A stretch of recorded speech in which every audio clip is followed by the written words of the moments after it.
I am kind of doing a quick walk around of my rental down here. So I got the 22 Bronco Big Bend. I ended up getting through the Turo app, so I'll explain more about here in a little bit. 4-door hardtop. I like it so far. Come around here, and obviously you got the back, simple pull. That simple pull. Yeah. Open. See, oh, I'm struggling some to get it open. Doesn't want to open. Yeah. Got okay room in the back. 12-volt jack, some lights. Ugh.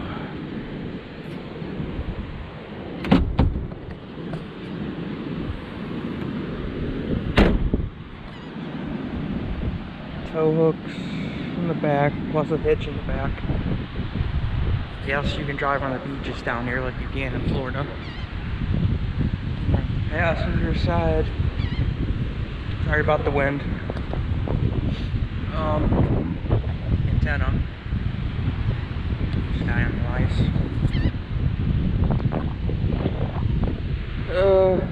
Front. Yeah, I know it looks like a hippo.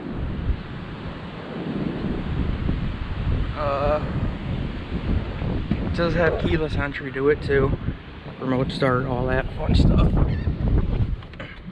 You can hop in. Got all the screens. Then you got all your tuning for your radio and your heating and cooling. You got your 4-wheel drive system, all that. You got your windows right there. When you start it, I'm just going into the accessory mode right now.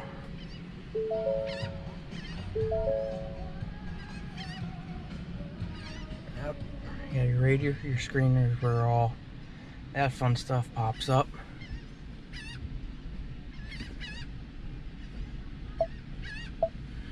I'm also kind of messing around too.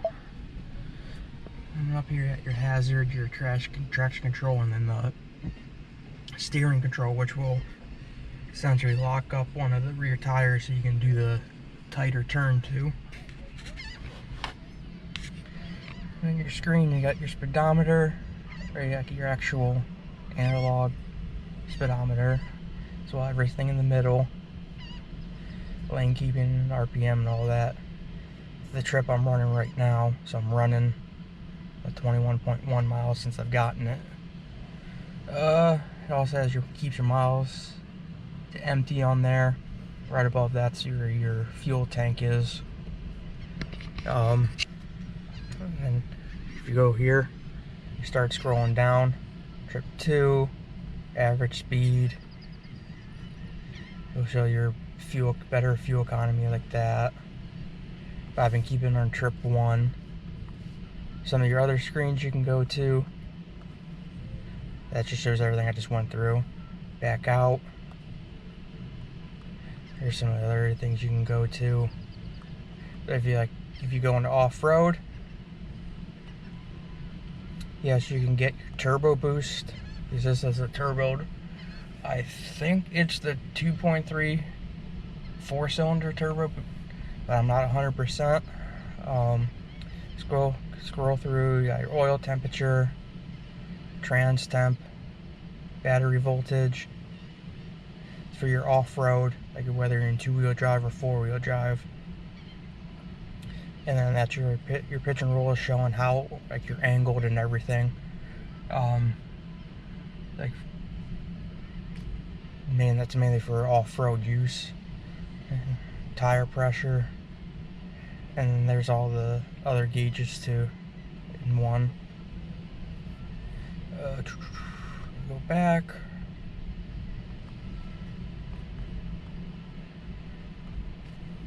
Then might have to start this up. And what I'm doing, I'm just twisting the outside of this right now. Twisting the outside of where you select between 2-wheel and 4-wheel. Normal mode, eco, sport, slippery, the mud ruts, and sand. So sand would work if I'm here. Shifting in the 4 automatically when I went to the different mode, and then popped up the off-road use only. As you can tell now, it's all lit up.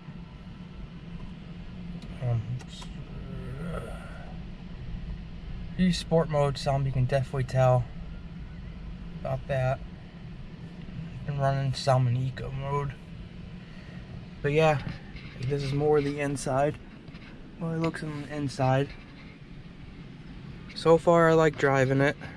I just don't know if I would. There's down there. I just don't know if I would want one as an everyday vehicle. Maybe as a secondary vehicle. But yeah, it's beautiful golf. It's kind of windy out here. But with the Turo app, it's kind of like Airbnb. Like I'm running from an individual person, as opposed to like Hertz or Enterprise.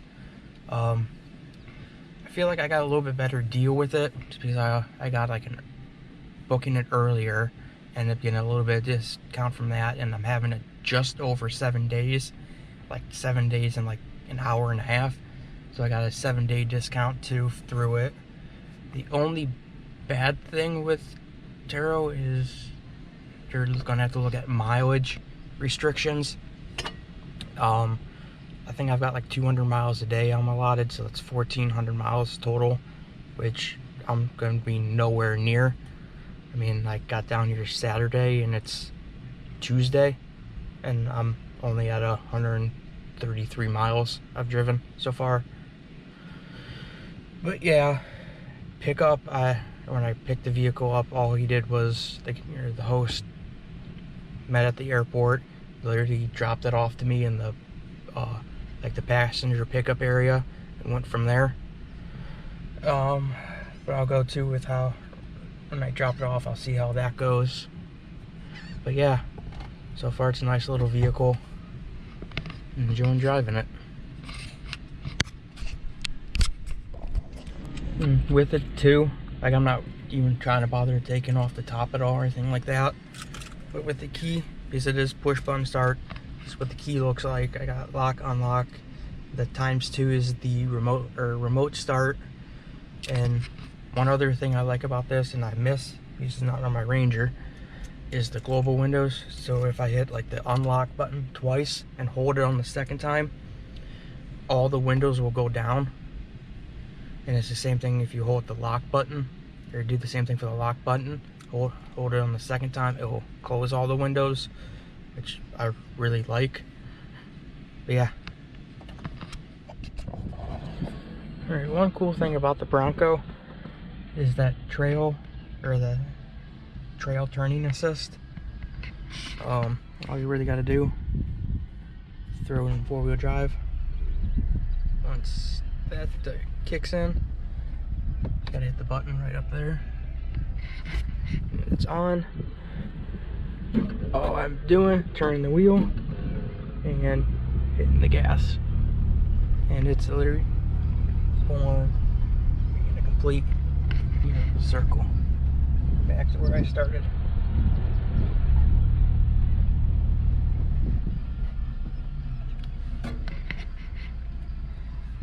Disengage, just hit the button, throw it back in 2-wheel drive.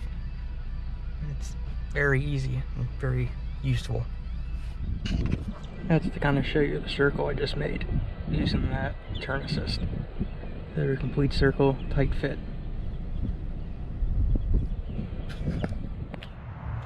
I'm back home now. Really enjoyed the Bronco. I mean, I would like to have one, but it would probably be as a secondary vehicle. But utilizing the Turo app, pick up and drop off is easy. Like he was able to get it to and from the airport option, to where the host just he drove it there, dropped it off, and we kind of just flip-flopped the driver's seat for both delivery and pickup. And I just kind of had to check out at the app with the app. But really the only bad thing about the Turo app is mileage. Like most of the stuff has like mileage restrictions, but I was nowhere near my allotted miles. I think I got like 1,400 miles, but I really only drove 300 with it. I just found it a little bit better, at least picking what I wanted versus using one of the big brands, Hertz or Enterprise. But yeah, it was pretty cool. With it too, I also got like an early bird discount for booking early. Plus, because I was there like just over 7 days, like 7 days plus an hour and a half, so I got a 7+ day discount too, so which was kind of nice. It helped bring the price down some. Yeah, overall it was a good experience.